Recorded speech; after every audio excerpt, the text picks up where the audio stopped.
Olá a todos, bem-vindo à cobertura da ESMO 2024, que está acontecendo aqui em Barcelona.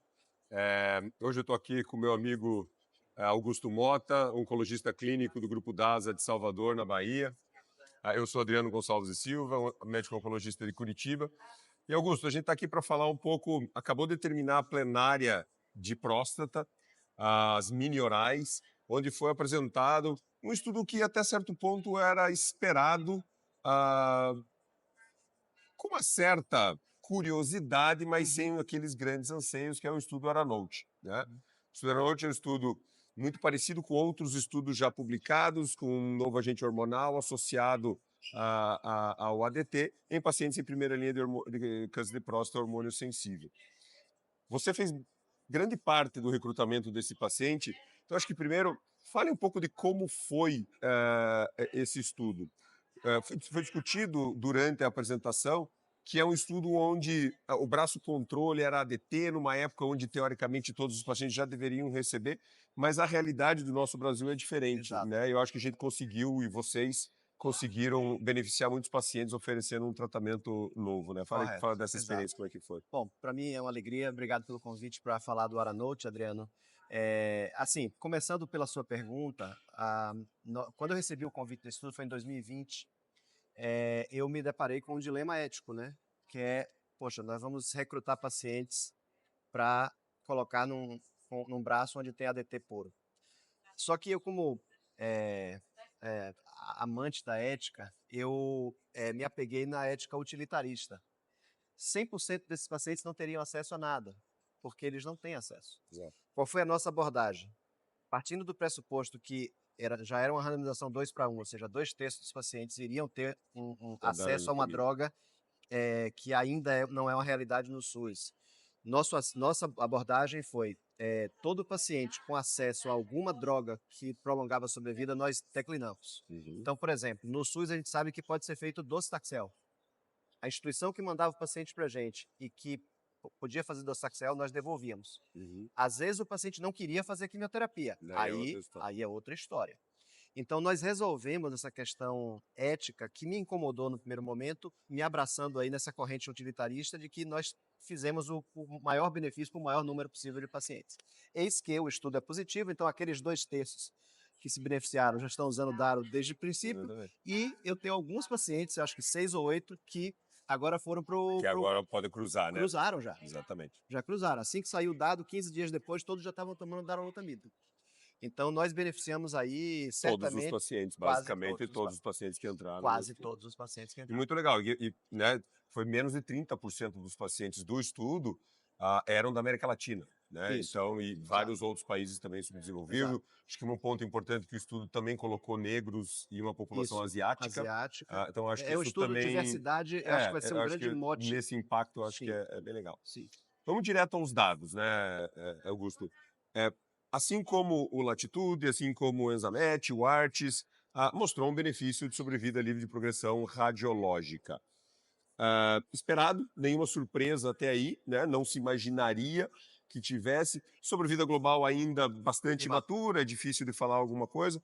O que você achou dos dados? Qual foi a tua impressão dos dados Eu apresentados? tive acesso a esses dados já há mais de um mês e meio, quando, assim que analisou, nós como autores fomos convidados a ver o dado juntos e dar os nossos inputs.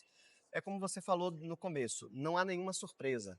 Né? O hazard ratio para sobrevida livre de progressão radiológica, ele está ali na média dos outros estudos. É um estudo que está imaturo para a sobrevida global, e nós já vimos esse filme, foi exatamente o que aconteceu com o ARCHES. O ARCHES começa com um hazard ratio positivo e um hazard ratio negativo, e foi exatamente 0,81, é curioso isso, o mesmíssimo hazard para a sobrevida global. Eu acho que esse número vai aparecer. A questão é que nos tranquiliza nós já temos dado de sobrevida global em Aramis, dado de sobrevida global em Aracens, não tem porquê, a droga já se provou efetiva em sobrevida Não tem global. por que a gente suspeitar Achar que que vai não ser vai algo ter. diferente E disso. tem um dado interessantíssimo, a Susan Halab publicou agora em março um paper no JCO com dados do StopCap, já provando de uma maneira, eu diria, bastante razoável, de que sobrevida livre de progressão radiológica ela é um É um desfecho surrogate, substituto para a sobrevida global, baseado em dados de quase 7.000 pacientes. Óbvio, é, sob- dado de desfecho substituto é sempre questionável, é sempre posto em xeque, mas eu acho que assim, 2 estudos já positivos para sobrevida global, esse fortemente também positivo para sobrevida livre de progressão e já com um direcionamento para ganho de sobrevida global, com a devida imaturidade. E esse dado da Susan Halab mostrando que sobrevida livre de progressão é um desfecho substituto, a gente está bem tranquilo que Acho que vai ele fica aparecer tranquilo em dizer que é mais uma opção dentre mais uma as opção. outras 3 opções que a Eu gente acho, tem. eu acho. Talvez o grande diferencial está na questão de efeitos É colaterais, isso aí. também já esperado, né? Exato. Nos pacientes M0, Correto. a gente já viu isso, é uma droga talvez um pouco mais limpa, com Isso. menor penetração no sistema nervoso central, então Exato. causando menor aqueles sintomas. E Exato. foi o que a gente viu, né? O curioso foi até menos fadiga no grupo que fez darolutamida do que nos impressionante. pacientes que fizeram a Olha, DT sozinho. a gente faz pesquisa clínica há algum tempo, eu não me recordo de quando foi que eu participei de um estudo placebo controlado que eu não sabia quem estava usando Quem o era quê. quem? Não sabia. Até quando abriu a droga. Até quando É abriu o cegamento. interessante. É impressionante. Nós recrutamos 33 pacientes nesse estudo. Aliás, eu queria fazer uma menção honrosa aqui também, a Andrea Juliana, da Liga. Ela recrutou 36 pacientes, ela foi a top recrutadora também, mundial. E nós conversávamos sempre e falávamos, mas você está tendo efeito colateral? Não estou vendo, não estou vendo. Esse é um aspecto. E eu acho que esse vai ser o aspecto, tirando aí a questão do apelo comercial das drogas que já tem o genérico, né? Algumas drogas que já têm a formulação com a concentração maior, você pode tomar só 2 comprimidos ao invés de 4, que eu acho que isso às vezes faz Muda um diferença. pouco. Eu acho que a darolutamida, ela pode talvez não mudar o hábito prescritivo de já quem tem mão em outras drogas, mas eu acho que a galera mais nova, que não tem experiência com nada e que não quer se arriscar, e eu vou lhe dizer, existe uma plasticidade aí, eu acho que aí o Fred Saad apresentou isso muito bem, que é o seguinte, pensa que você está com um paciente, você chega, você precisa fazer a terapia dupla, sem querer correr risco nenhum, mas você não sabe ainda, por exemplo, não conseguiu avaliar todas as drogas que o cara está usando, você não conseguiu avaliar ainda se ele vai usar não ou químio.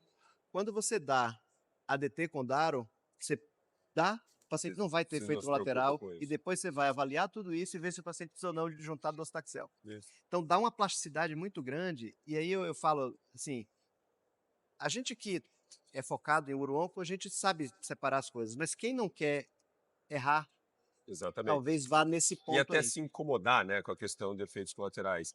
Exato. E a discussão depois foi muito legal, apresentando a polifarmacia do paciente idoso, né, Exatamente. onde às vezes 80, 90% dos pacientes tomam múltiplas drogas que podem ter interação medicamentosa e correr o risco Vou de uma te, maior vou te toxicidade. dar esse número que foi levantado do estudo Aramis. O Karim Fizades, ano passado, publicou, levantaram o Aramis. O Aramis, a mediana de comorbidades é 6 comorbidades por paciente. E a mediana de medicamentos que esses pacientes tomam, 10 medicamentos na média. Isso. Então, assim, são 10 medicamentos para você. Quem é hoje que tem o luxo de estar fazendo interação droga-droga com Você tem que farmácia? ter um Você tem que ter farmacêutico um farmacêutico do clínico seu lado, dentro dentro da instituição. Eu da tenho isso. prescrição. Eu também tenho, mas é muito difícil de você Mas fazer esse essa não é a controle. regra. Essa Exatamente. não é a regra. Então, eu acho que assim, essas características, e eu volto a dizer, óbvio, a gente está entusiasmado com o dado, com a publicação. Vai mudar o meu hábito prescritivo de nunca mais prescrever os outros? Não. O estudo não é um estudo que tem esse poder, porque são outras drogas excelentes. Eu tenho muita experiência com a abiraterona, é uma droga fantástica, agora é uma droga barata. Sim. Eu preciso pensar em efeito colateral financeiro, toxicidade financeira, como nós costumamos Mas falar. talvez aquele diabético, idoso, cardiopata, Pronto, a gente talvez que é tenha muito mais uma opção comum. agora. Exatamente. Exatamente. Exato. Então é isso, eu Legal. acho que é uma adição nova. Exatamente. Vamos agora. E lembrando que foi publicado já no Foi? JCO, né? Então Acabou de sair? o Fred Saad colocou na publicação. É. Então tá lá no JCO toda a publicação em Exato. paper já, para a gente ter mais detalhes, porque a apresentação foi mini oral, né? Então foram poucos slides, Exato, então a gente lendo a publicação a gente vai É. ter mais dados. Obrigado, Augusto. Nada. Vamos terminar de assistir o congresso que está Vamos lá. acabando e voltando lá. para o Brasil cuidar dos nossos pacientes. Muito obrigado. Obrigado pelo convite.